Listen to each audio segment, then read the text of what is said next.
Sunday matinee.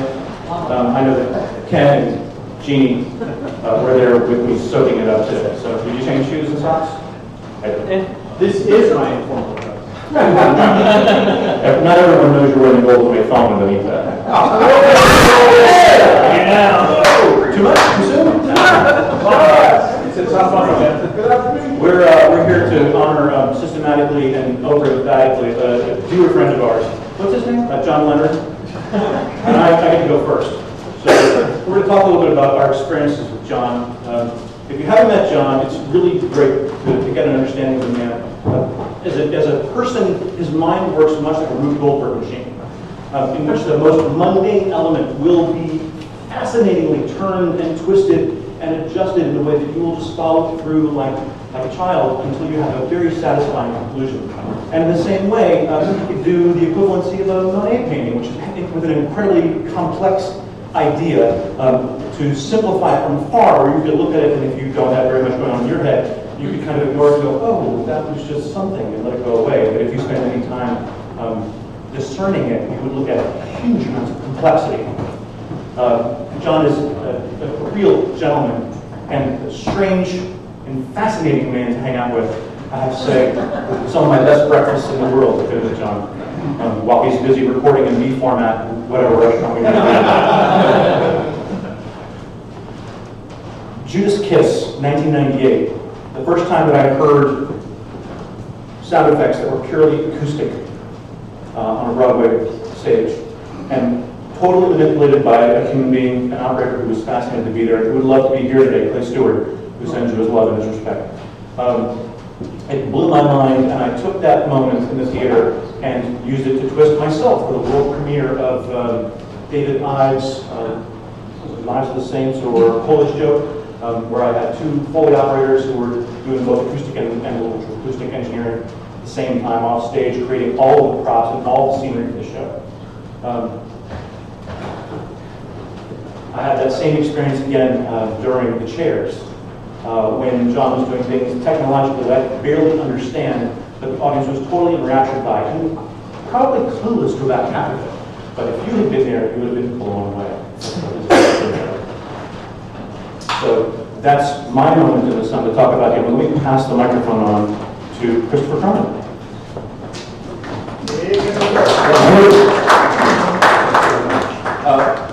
Hello everybody. I first met John 20 years ago at the Roscoe Theater, where Ray Fiennes was playing Hamlet,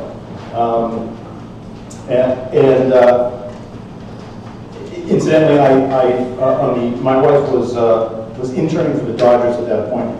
She wasn't my wife then, but during the opening night, I proposed to her. So this is to say that quite a few signposts of my life, personally, have been wrapped up in the sound design of Aura and John Leonard specifically. So at the time, I was struck by his British playback sophistication. The entire show was rendered by Akai samplers and Richmond sound design stage manager, and those were the days. It was an S1000, I think, like a single S1000, and but I was totally struck at how seamless his Elsinore was, sitting high atop the windswept sea, challenged only by angry gulls, and just no tape, although he told me lots of terror stories about tape being mean to him over the course of his life. But I was entranced with his design, and also with the way John was so happy at last, he said, with the technology he had in order to tell the story. Because as a sound designer, John has always been a storyteller first. And that lesson has been taught to us very well by a number of pioneers such as John. Another time we worked together was on Tom Stoppard's Jumpers. Still one of my favorite productions, and also memorable because my son was born during that one. And then my daughter was born before that. The day I got the job on Noises Off, and we're actually in the delivery room, my phone rings, and I'm like, what the fuck are you doing? And I said, but it's John, I have to take this.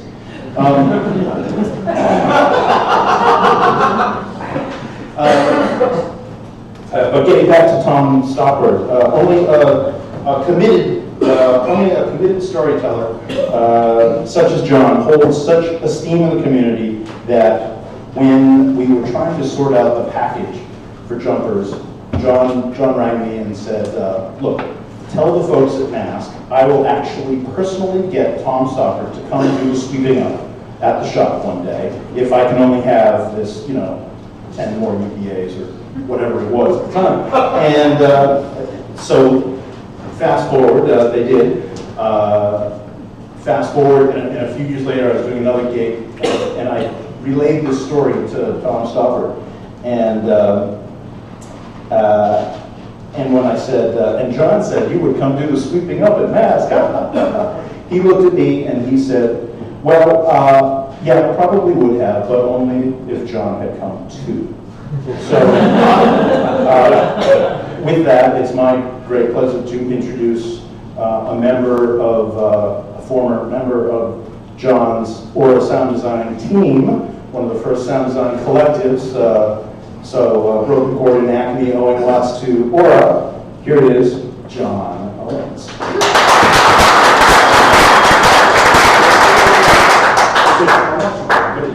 I feel slightly like an imposter because, as you can tell from my accent, I don't come from around these parts. But some of you may know me, some of you may not. Just a brief history of who I am and why I'm here. I met John in 1991. It was my first interview to be a sound operator and something they call a sound production engineer or something like that. I was already doing the relighting of the show and putting the lights up, and I was already doing the AV and doing the projectors and programming and all the rest of it. And the production manager says, it's all about whether you get on with John, and you've got to go for an interview. I'm like, okay, I'll do that, that's fine. So he said, go to Hampstead Theatre. John's designing the show there at the moment. He's in tech. Go to Hampstead. He may be able to slip out of tech. I don't know whether you remember this one. So I did. I went up to Hampstead Theatre from the middle of London, and which happens to be around the corner from John's house. And I wandered into the box office. In those days, we wandered into the box office, and they said, "Who are you here to see?" And I said, "John Leonard." And oh, okay. If you go to the bar, I'm sure he'll be down soon. I don't know what that meant, but I thought, okay, well, I went to the bar and I sat at the bar, and I got myself ready for my interview. And there was a guy behind the bar, and I thought, and he kind of ignored me for a little bit, and I ignored him. Anyway, then we started chatting, and it was really nice. We kind of had a chat about what was going on, about the show, and everything. And finally, he said to me, "So what are you doing here?" And I said, "Well, I've come for an interview." He said, "Oh, really? Who did?" And he said, and I said, "John Leonard." He went, "Oh, that's me." I was making a cup of tea. You were making a cup of tea. You were making a cup of tea. He was behind the bar, and in those days, to get a cup of tea during TED, you had to go and make your own cup of tea behind the bar. And I don't know whether you remember, but that show was the first time we met, and the first time I'd ever experienced a tech with John Leonard. Being prepared for tech, that's something interesting that we all know about. Being prepared, kind of working out what you need to do, and working out what you might need to do as things get thrown at you. So we went into tech. It was at Reading Hexagon. It's a very, very attractive theatre. I put the lights up, focused them, and I put the projectors up, and I've done that. And I kept on going back to John and saying, "Is everything all right?" And I said, "Yeah, it's fine." So okay, come back downstairs, put the speakers up, make it all work, and we're just about to start tech, and there are 4 Revoxes. Come on, who remembers Revoxes? Yeah. Okay. 4 B77s. In fact, it may have been 2 A77s and 2 B77s. And I get there, and with 5 minutes to go before tech, I look down at the machines, there are no tape, no machine, nothing. And I go, well, in the shows that I've done in the past, press the button. He went, yeah, they're fine, I'm just not quite sure what order they come in yet. And I went, so how does that work? He said, well, they're stuck on the wall behind you.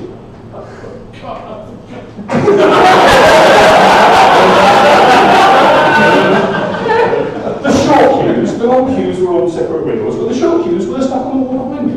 He said, when we work out how that goes, I'll feed them in. We taped for 2 days, we didn't miss one queue. That's the genius of that. I came here for my very first show in 1998, and it was Judas Kiss. I met Chris Cronin in 1999 when I came over to do Blue Room with Nicole Kidman. Throughout that time, from 98 to 2004, John and I ran Boris Design, and we had the great pleasure of bringing many shows over here, and always with a great community of people.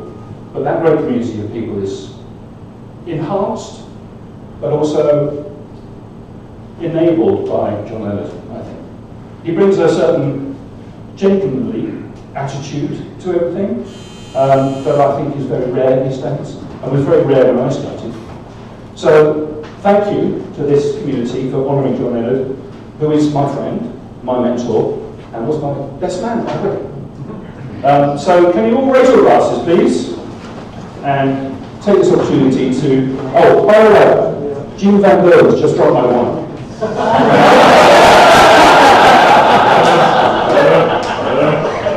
So because of Jim, I'm drinking water. 2, John Leonard. Thank you. Do I get right to reply? No!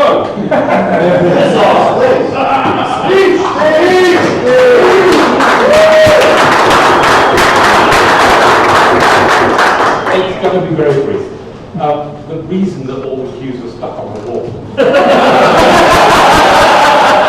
have to say this, was because we were doing a one-man show. Everybody on the show was called John, this is true. It was lit by a guy called John Lindstrom.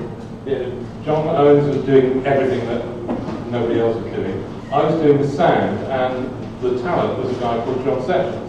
So the technical got incredibly confusing because the group would go to John and 4 people would answer. So we got to be Mr. Owens, Mr. Leonard, Mr. Sessions, and Mr. Lindstrom. And being that John Sessions was a very, very talented performer, but not focusing a lot.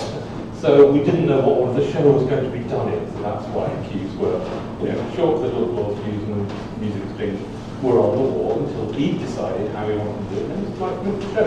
I was very fast with the razor blade in those days. These are jokes that only older people will. And everything was fine. And we did get together. The only slight odd moment, I think we were in Belfast, when they blew up either the pub or the hotel, just after we left, which I don't think was a reflection on the show. It really freaked out the performer. He's never been the same since, as far as I know. He's still a nice man. Yes, Jim Hamburger. Memories of being in New Orleans when we were outside in a bar in an outside area. And Jim was rather annoyed by the music that was playing over the loudspeaker, so he got out a pair of side cutters and cut the table. Which is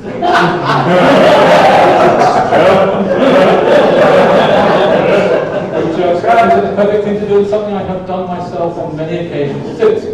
Chris Cronin, I do remember you having a child during Jumpers, because every time I tried to get in touch with you, you were looking at baby clothes on the internet.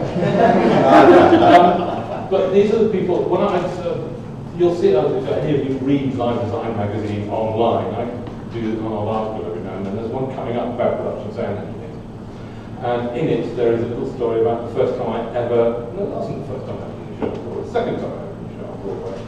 And I very nearly caused a strike amongst the lovely evening of people, because it was quite a complicated show. I had a live band, had a lot of sound effects in it. For a very long time, we had missed a microphone in the band because a cable needed replacing. And for reasons that I didn't understand, it never got replaced. There was a cable down there, but nobody ever plugged one end into the microphone and the other thing. So I'm doing a technical rehearsals. I thought, well, as I'm walking past and it's lunchtime and there's nobody around, I'll stick it in.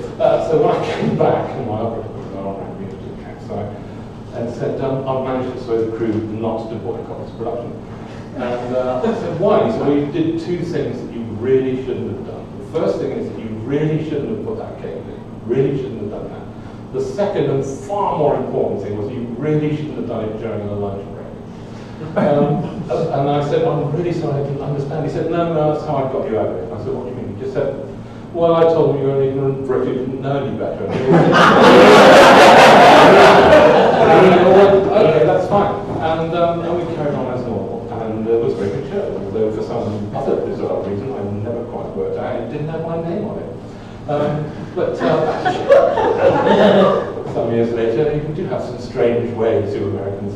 But it's always a delight to come back. New York is my second favourite city. London is my first favourite city. That's where I live. You are, as I've said, actually for the second time this year, but in America with a different location, a really nice bunch of people. It's a pleasure to come and see you all and to integrate with you all and to every now and then get up and say, in the UK, we do it. But I'm not going to say that anymore. I'm just going to say thank you very much and go on.